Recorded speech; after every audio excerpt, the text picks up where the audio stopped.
Finally, after months of meticulous preparations, my husband Pierre and I realized our dream of spending our honeymoon in Greece. As soon as we arrived in Athens, the warm, fragrant air enveloped us, promising 2 weeks of total escape. Our first port of call was Santorini, an island of white houses perched on steep cliffs overlooking the Aegean Sea. I still remember the moment we arrived at our villa, holding hands, marveling at the spectacular view before us. Pierre hugged me and whispered in my ear, "It's even more beautiful than in our dreams, my love." Every day was a new adventure. We explored the narrow streets of Oia, stopping at charming tavernas to sample mets and local wine. One evening, sitting on our private terrace, we witnessed a breathtaking sunset, the sky lit up in shades of orange and purple. "I've never seen anything so magnificent," I said, moved. Pierre smiled, his eyes sparkling in the golden light. "Neither do I. Well, other than you, of course." We laughed out loud, savoring every second of this perfect moment. Our trip took us to Mykonos, where we spent entire days on golden sandy beaches, swimming in the crystal clear waters of the Aegean Sea. One day we chartered a small boat to explore the island's secluded coves. Pierre, who had always dreamed of sailing, was delighted. "Look, Sophie," he exclaimed, pointing to a pod of dolphins playing in the wake of our boat. It was as if nature itself was celebrating our love. Our last days in Greece were spent in Athens, where we walked through streets steeped in history. In front of the Parthenon, holding hands, we felt the weight of centuries and the magic of this mythical place.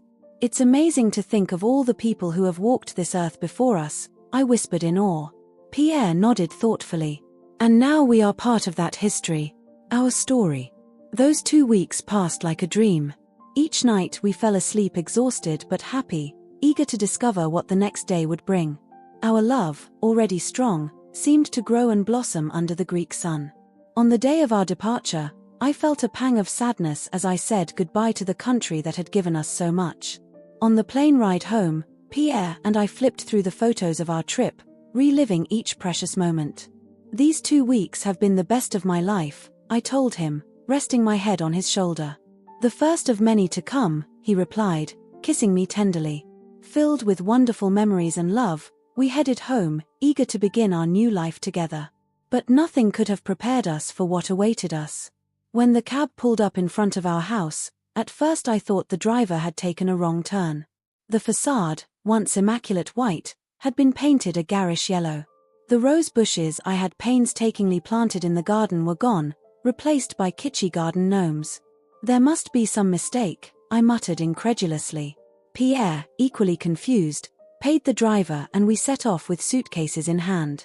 As we approached the front door, my trepidation grew. I could feel it in my bones. Pierre inserted the key into the lock, but it didn't turn. He frowned and tried again. Then the door opened from the inside. I was stunned to see my mother-in-law, Françoise, standing in the doorway.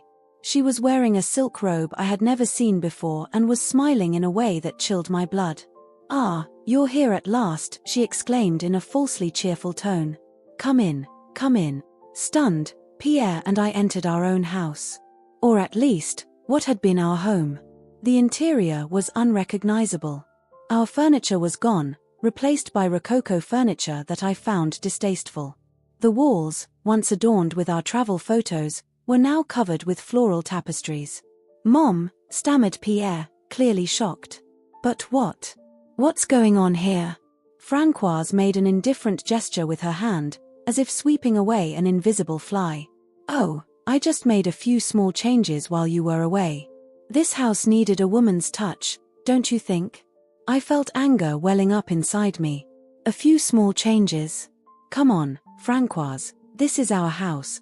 You had no right to." He cut me off with a sharp laugh that made me wince. "Oh, my dear Sophie. You are so naive. This house," she paused dramatically, obviously enjoying the moment, "this house is now mine." The world seemed to spin around me. I looked for Pierre's gaze, hoping to find support, indignation, anything. But he merely stood there, his face pale. "That's impossible," I whispered, a lump in my throat. "This is a joke, right?" Françoise approached me, her intoxicating perfume enveloping me like a toxic cloud. She put a hand on my shoulder, a gesture that was perhaps intended to comfort me, but which made me recoil. "My dear," he said in a gentle voice, "if you're not satisfied, there's always divorce." Those words echoed in the room like thunder. I looked at Pierre, waiting for him to react, to say something, anything. But he remained silent, his eyes glued to the floor. At that moment, I realized that our dream honeymoon had just turned into a nightmare. And that was just the beginning. The silence that followed Francois's statement was deafening. I felt my heart race and a wave of nausea wash over me. How was it possible? How had our honeymoon return turned into a nightmare? "Francoise," I finally articulated, struggling to maintain my composure, "I don't understand. This house belongs to Pierre and me. We bought it together, we signed the papers." My mother-in-law let out a condescending chuckle that made me wince. "Oh, my dear Sophie, you are so naive. Things change, you know." I looked back at Peter, desperate for his support. But my husband remained motionless, his face pale and his eyes fixed on the floor. His silence was deafening. "Pierre," I pleaded, "say something. This is our house. We spent months looking for it, fitting it out." He finally looked up at me, and what I saw there chilled my blood. It wasn't surprise, it wasn't anger. It was guilt.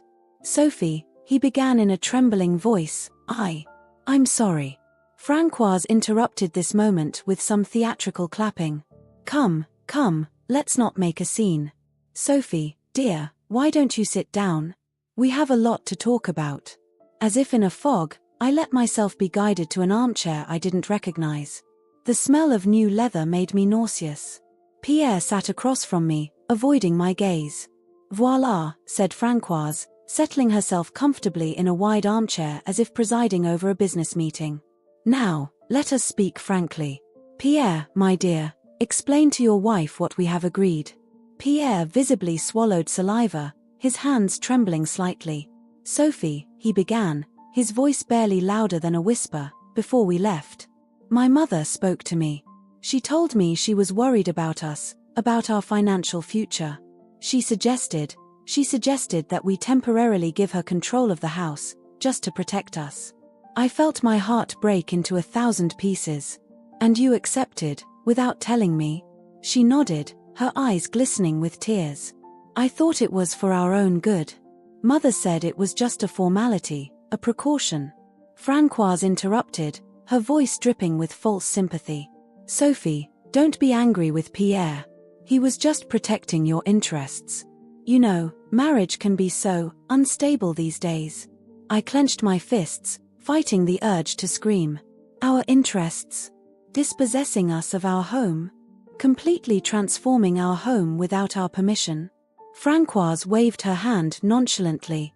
"Details, my dear. The important thing is that this house is now safe. Under my guardianship." "Your guardianship?" I repeated, incredulous. "But why? We're adults, we're married, Are you sure you want to stay married, Sophie?" cut in Francoise, her tone suddenly harsh. "After all, a man who keeps things from you, who makes important decisions without consulting you. Is that really the kind of marriage you want?" I felt anger take hold of me, replacing the initial shock. "Don't pretend you care about my marriage, Francoise. It was you who manipulated Pierre, who pushed him to betray me." Pierre flinched at these words, but said nothing in his defense. Francoise leaned forward, her eyes shining with a gleam I knew only too well, triumph. "My dear Sophie, let me be perfectly clear. This house is mine now. The papers are signed, everything is perfectly legal. If you are not happy with this arrangement, well, the door is wide open." I felt tears welling up in my eyes, but I held them back, refusing to give Francoise the satisfaction of seeing me cry. What if I refuse to leave? This is my house, my home. Francoise smiled, a cold, calculating smile that was nothing like the woman she had known for years. "Then, my dear, we'll end up in court. And believe me, with the best lawyers money can buy, I doubt you stand a chance." I looked at Pierre, seeking one last time his support, a sign that he was going to wake up from this madness and come to my defense. But he remained silent, his shoulders slumped in defeat. "Pierre," I whispered, "how could you do this? How could you do this to us? He finally looked up at me, and what I saw there broke my heart all over again. I'm sorry, Sophie. I thought it was the right thing to do. Mom said. Your mother, I exploded, unable to contain my anger any longer. Your mother manipulated us, she stole our house, and all you can say is that you're sorry? Francoise interjected, her sweet voice contrasting with the hardness in her eyes. Come, let's not be melodramatic. Pierre simply did what was best for everyone. Isn't that right, dear? Pierre nodded mechanically, like a puppet whose strings Francoise pulled. I stood up abruptly, unable to bear the scene any longer. I can't believe this is really happening. I need some air. I took a step toward the door, but Francoise stopped me with a gesture. Sophie, before you go, I would like us to be clear about one thing. If you decide, how shall I put it, to make waves, you should know that I have in my possession certain documents that could be very embarrassing for Pierre. Documents related to his work, you understand? I felt my blood run cold in my veins. Documents related to Pierre's work, what did that mean? Francoise continued, with an ever-widening smile. Of course, I'm sure it won't come to that. We're all reasonable adults, aren't we? I looked at Peter, searching for an explanation, but he seemed as lost and frightened as I was. What do you mean? I asked, my voice barely louder than a whisper. Francoise made a nonchalant gesture with her hand. Oh, nothing important. Just some minor irregularities in the company's accounts. Nothing that can't be explained, I'm sure. But you know how people are, they always jump to conclusions. The threat was thinly veiled. If we tried anything against Francoise, it would destroy Pierre's career, perhaps even his freedom. My legs gave out and I sat down heavily on the couch. How had it come to this? How had our perfect life fallen apart in the space of a few hours?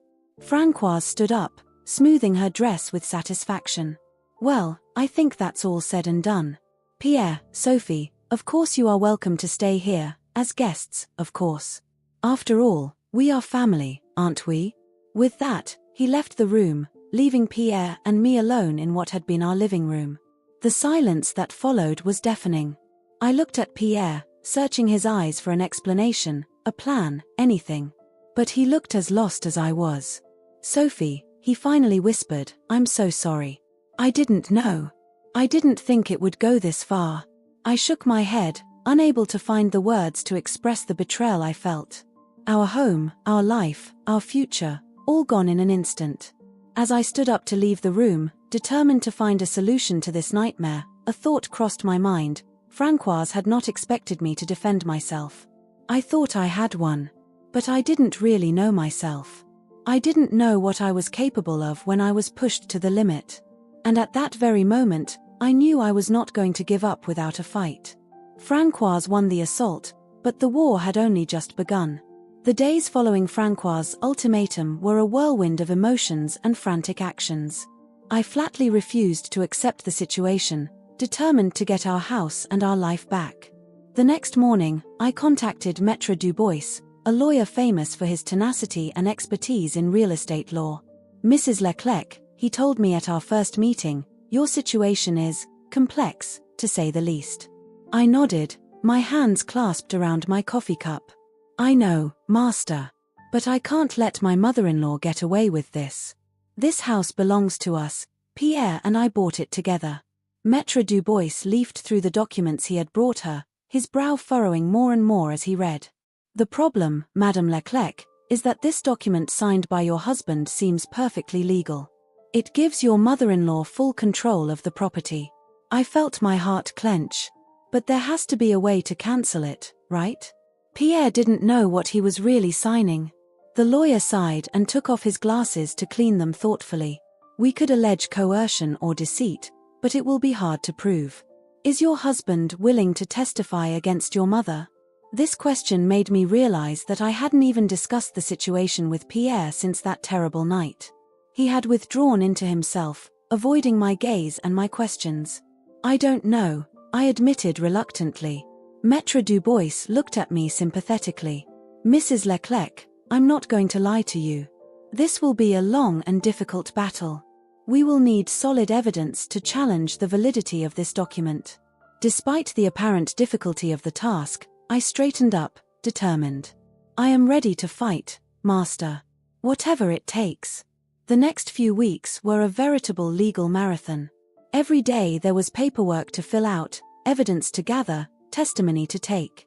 I would spend hours going over our bank statements, our insurance policies, anything that could prove that Pierre and I were the true owners of the house. Meanwhile, life at home had become hell. Francoise had moved into the guest bedroom, turning our house into her personal domain. Every morning I would find her in the kitchen, sipping coffee as if it were nothing. "Ah, Sophie," she would always say to me with a cheesy smile, "did you sleep well? I hope the noise from the street isn't bothering you too much, perhaps we should consider changing the windows?" I gritted my teeth, resisting the urge to throw my own coffee in her face. "The windows are fine, Francoise. Like everything else in this house. Our house." Her smile didn't waver. "Oh, dear, you're still holding that thought. I thought we were past it." Every interaction with her was an ordeal, but I held my ground, drawing strength from my determination to take back what was ours. As for Pierre, he seemed increasingly distant. He would leave early in the morning and return late at night, avoiding any confrontation. On the rare occasions when we were left alone, the tension was palpable. One night, when I couldn't take it anymore, I confronted him. "Pierre, we have to talk about what's going on. We can't go on like this." She sighed, running a tired hand over her face. "What do you want me to tell you, Sophie? I made a mistake, a terrible mistake." "A mistake?" I repeated, incredulous. "You gave your mother our house. How could you do that without telling me?" Pierre lowered his eyes, unable to hold my gaze. "He told me it was to protect us, to secure our future." I thought he was right. I shook my head, feeling the anger rising inside me. "What now?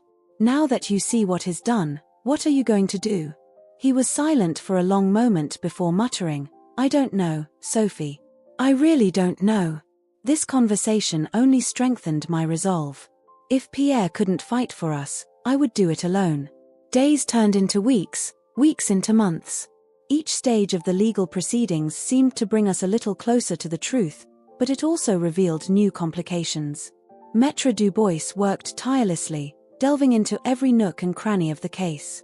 One morning, as I was preparing for another meeting with the lawyer, I received a call that changed everything. "Mrs. Leclerc," Maître Dubois' voice was tense, "I have news. Disturbing news." My heart began to beat faster. "What is it, Master?" There was a long silence on the other end of the line before he resumed. "I discovered something in the documents we obtained. It seems that your husband knew about your mother's plan all along."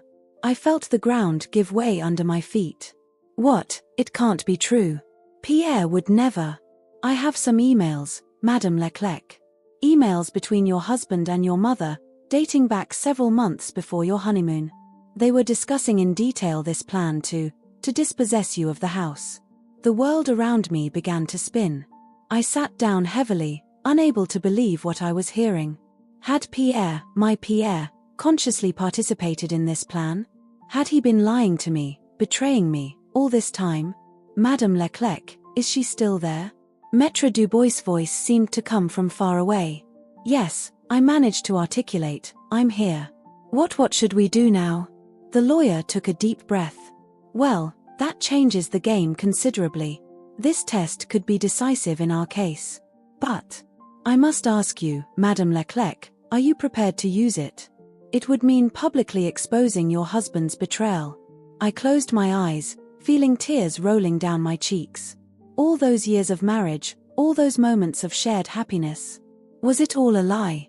"I need time," I finally said. "I need time to think." "I understand," replied Maître Dubois kindly. "Take all the time you need. But be careful, Mrs. Leclerc. If your husband finds out that we have this information." I nodded, even though he couldn't see me. "I will be careful. Thank you, Master." After hanging up, I sat there for a long time, trying to digest this devastating news. How could Pierre do this to me? How could he plan all this, knowing the damage he would do to me? That night, When Pierre came home, I struggled to maintain a facade of normalcy. Every time he spoke to me, every time he touched me, I had to suppress the urge to scream, to confront him, to ask him why. But I knew I had to be careful. If I wanted to have any chance of getting our house back, of repairing the damage caused by his betrayal, I had to play a little longer. That night, lying in bed, listening to Pierre's breathing beside me, I made a decision. I was going to fight, not only for our house, but for myself. For the strong, independent woman I had been before Pierre and Francoise tried to take it all away from me. The next morning, I called Maître Dubois. Use the evidence, I told him without preamble. Do whatever it takes to win this case. Are you sure, Mrs. Leclerc? He asked in a worried voice. Yes, I replied, feeling a new determination come over me. It's about time the truth came out. As I hung up, I looked out the window, watching the sun rise over our neighborhood. A new day was beginning, and with it a new phase in my life. A phase in which I would no longer be the victim, but the fighter. Francoise and Pierre thought they could manipulate me, steal my house and my dignity. But they would soon discover that they had underestimated the strength of a woman determined to fight for what was hers. The days following my decision to use the evidence against Pierre were some of the most difficult of my life. Every morning I woke up with a weight on my chest, knowing that I was going to have to face not only Francoise, but also the man I had loved and trusted for so many years.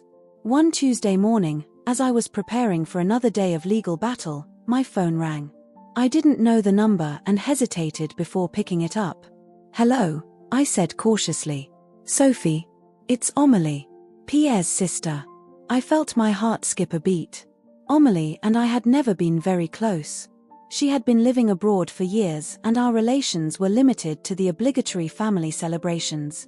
Amélie, I wasn't expecting your call, I stammered in surprise. There was a long silence on the other end of the line before Amélie spoke again, her voice trembling with emotion. Sophie, I know what's going on.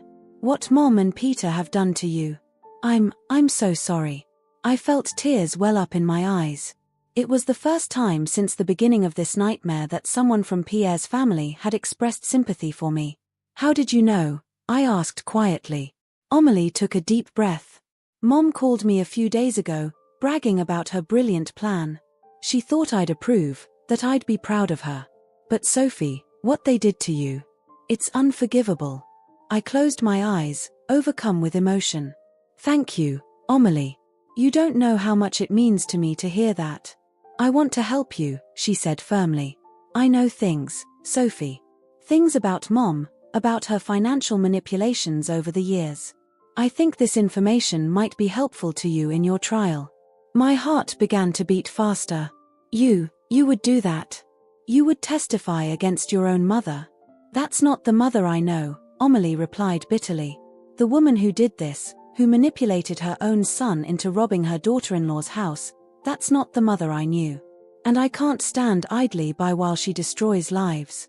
We arranged to meet the next day at a discreet downtown cafe. When I arrive, Amélie is already there, nervous, her fingers tapping rhythmically on the table. Sophie, she says, getting up to greet me. We look at each other awkwardly for a moment before she hugs me. I'm so sorry about all this. Once seated, Amélie pulled a thick envelope from her purse. I've gathered everything I could find, she explained. Bank statements, emails, documents. Mom has always been creative with family money. But what she's done this time surpasses anything I could have imagined. I flipped through the documents and my eyes widened as I discovered the extent of Francoise's manipulations. It's unbelievable, I whispered. How could she have done all this without anyone noticing? Amélie shook her head sadly. Mom has always been good at manipulating people. She knows exactly what to say and do to get what she wants. And, unfortunately, Pierre has always been especially vulnerable to her manipulations. But why? I asked, my voice breaking. Why do this? We were happy, we had a good life. Amélie took my hand in hers. I don't think Mom has ever accepted that Pierre will grow up and have his own life. In her mind, he's still her little boy, and she thinks she knows best what's good for him. And you were a threat to her. Someone who could take Pierre away from her. I shook my head in disbelief. But to go so far as to rob our house? That's crazy. Yes, it is, agreed Amelie. And that's why I can't remain silent. Sophie, I want to testify.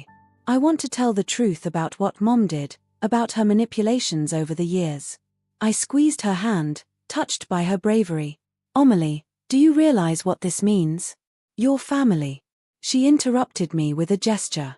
You're part of this family, Sophie. And what Mom and Pierre did to you? That's not what a real family does. I can't tolerate it. We spent the next few hours talking, sometimes crying, even laughing, despite the gravity of the situation. For the first time in months, I felt less alone, less desperate. The next day, I met with Mr. Dubois to present him with the new evidence and to tell him that Amelie was willing to testify. It's extraordinary, he said, looking at the documents. With this, we have a real chance of not only getting your house back, but also of proving your mother-in-law's fraud and manipulation. I nodded, determined. What should we do now? We are going to file a new complaint, explained Maître Dubois. With this new evidence, we can ask not only for the transfer of ownership to be annulled, but also for compensation for the moral damages he has suffered. The following weeks were a whirlwind of activity. Amelie stayed by my side, giving me unwavering support as we prepared for the trial. As for Pierre, he seemed to become more and more nervous as the date approached. One evening, on my way back from a meeting with Maître Dubois, I found Pierre sitting in the dark in our living room. He looked shattered, 10 years older. Sophie, he whispered when he saw me, I know you know. About everything. I sat across from him, my heart racing. Yes, Pierre. I know everything. He looked down, unable to hold my gaze. I'm so sorry. I don't know how I could do this to you. To us. I felt anger and pain welling up inside me. Why, Pierre, why did you do it? He shook his head, tears running freely down his cheeks. I don't know. Mom, she's always had that control over me. She made me believe it was for our own good, that it was the only way to protect us. I was weak, I was stupid. I took a deep breath, fighting the urge to hug him, to comfort him as I had done so many times in the past. But things had changed. We had changed. Pierre, I said softly, I can't go on like this. What you and your mother did, it broke something in me. I don't know if I can ever trust you again. He nodded, resigned. I understand. I'm going to testify, Sophie. I'm going to tell the truth in court. About everything. I felt a weight lifted off my shoulders. Thank you, Pierre. It's the right thing to do. As I climbed into bed that night, I realized that, for the first time in months, I was feeling optimistic. With Amelie by my side, the evidence in our possession, and now Pierre willing to tell the truth, we had a real chance of winning this case. But more importantly, I had rediscovered a part of myself that I thought was lost. The strong, determined woman who never gave in to adversity. And whatever the outcome of the trial, I knew that this woman would survive, that she would rebuild her life. The next morning, when I woke up, I looked out the window at the sun rising over the city. A new day was beginning, full of promise and possibility. And for the first time in a long time, I was ready to face it, my head held high and my heart full of hope. The day of the trial finally arrived, fraught with palpable tension. The imposing courthouse loomed before me, a symbol of both my fears and my hopes. Amelie was at my side, her reassuring presence giving me the strength I needed to walk through those huge doors. Are you ready? She asked me softly. I took a deep breath. As ready as I can be. Inside, the room was already full. I saw Francoise sitting in the front row, her impassive face showing no emotion. Pierre was also there, crestfallen and carefully avoiding my gaze. Maître Dubois greeted me with a confident smile. We have a solid case, Mrs. Leclerc. Keep calm and tell the truth. The judge entered and the trial began. The next few hours were a whirlwind of testimony, evidence and complex legal arguments. I listened with a heavy heart as Maître Dubois methodically explained the extent of Francois' manipulation and fraud. When it was my turn to testify, I felt all eyes turn to me. I took a deep breath and began to tell my story, my voice trembling at first, but gaining confidence as I spoke. Your Honor, I concluded, this house was not just real estate to me. It was our home, the place where we planned to build our future, maybe even raise our children. When Francoise took it from us, she didn't just steal a building, she stole our dreams, our security, our confidence. I saw Francoise stiffen in her seat, her mask of impassivity cracking slightly. Then came the moment I dreaded most, Pierre's testimony. He took the stand, smaller and more vulnerable than ever. I'd like to apologize first, he began, his voice barely audible. What I have done is unforgivable. I betrayed my wife's trust, I let my mother manipulate my fears and insecurities. He then began to detail how Francoise had convinced him to sign the documents, how she had played on his fear of failure and his desire to please. As she spoke, I could see Francoise crumbling at the reality of her impending defeat. But the most surprising moment came with Amelie's testimony.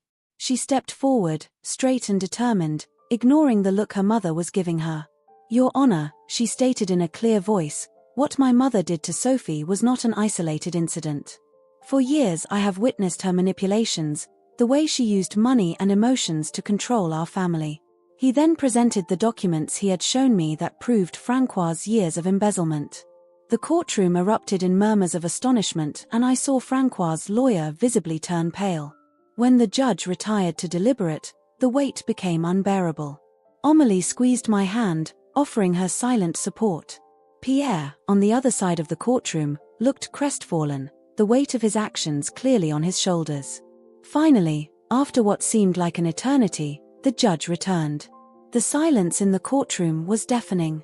Having considered all the evidence presented, the judge began, "This court declares that the transfer of the property to Madame Francoise Dubois is null and void, having been obtained by fraud and duress."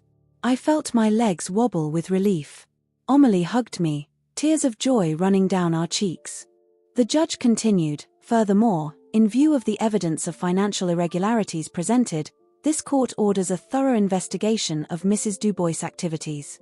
Pending the results of this investigation, all of her assets will be frozen." Francoise stood up abruptly, her face contorted with rage. "This is ridiculous. You can't do that." Silence in the courtroom, the judge thundered. "Madame Dubois, I advise you to remain calm or I will be forced to eject you." Francoise sat back down, fuming but silent. "Finally," concluded the judge, "this court awards Mrs. Sophie Leclerc substantial damages for the moral prejudice she has suffered. The session is adjourned." The final hammer resounded through the room, sealing our victory. I looked around, stunned, struggling to believe that it was really over, that we had won. Amélie hugged me once more. "You did it, Sophie. You won." I saw Pierre approach shyly. "Sophie, I'm so sorry. For everything." I nodded, unable to speak. The emotions were too strong, too contradictory. Relief, joy, but also a deep sadness for what we had lost, for the broken trust that might never be fully repaired. The days following the trial were a whirlwind of activity. Retrieving the house keys, changing the locks, beginning to undo the changes Francoise had made. Each step was both liberating and painful, a constant reminder of all we had been through. One night, as I was finishing putting away Francois' last boxes, Pierre appeared at the door. "May I come in?" he asked me quietly. I hesitated for a moment before nodding. He sat on the edge of the bed, looking uncomfortable. "Sophie, I know there's nothing I can say that will make up for what I've done. But I wanted you to know how sorry I am. I have been weak, cowardly, and caused you unforgivable pain." I took a deep breath. "Pierre, I'm not going to lie to you. What you did, what your mother did, it tore me apart. I spent months wondering how the man I loved could have betrayed me like that." She lowered her eyes, tears running freely down her cheeks. "I know, and I will live with that guilt for the rest of my life. But," I continued, "I don't want hate and bitterness to define the rest of my life. I need to move on, to heal." Pierre looked up, a glimmer of hope in his eyes. "Does that mean there's a chance for us?" I shook my head gently. "No, Pierre. At least not like before. The trust we had, the love we shared, have been broken in a way that I don't think I can fix. But maybe, in time, We can find a new way to be in each other's lives. Not as husband and wife, but maybe as friends. He nodded, a mixture of sadness and relief on his face. I understand. And I'm grateful for this opportunity, even if I don't deserve it. The following weeks were spent rebuilding, not just my house, but my life. Amelie stayed by my side, helping me redecorate, making the space mine again. One day, as we were painting the living room, she turned to me with a smile. You know, Sophie, I never thought I'd say this, but I'm glad this all happened. I raised a surprised eyebrow. Really? She nodded. Of course, I wish you hadn't had to suffer so much. But look at you now. You're stronger, more resilient. Why, well, I gained a sister in the process. His words touched me deeply. He was right. Despite all the pain, all the betrayal, I had also gained something precious. A friendship, a brotherhood I never thought possible. That evening, sitting on my terrace, watching the sun set over the city, I realized that for the first time in months I felt at peace. I knew the road to recovery would be long. There would still be difficult days, moments of doubt and sadness. But I had weathered the storm. I had stood up to betrayal and manipulation and emerged victorious. More importantly, I had rediscovered my own strength, my own worth. As the last light of day faded, I smiled. The future was uncertain, but for the first time in a long time, I was eager to know what lay ahead. A new Sophie had emerged from this ordeal, stronger, wiser and ready to embrace the endless possibilities ahead.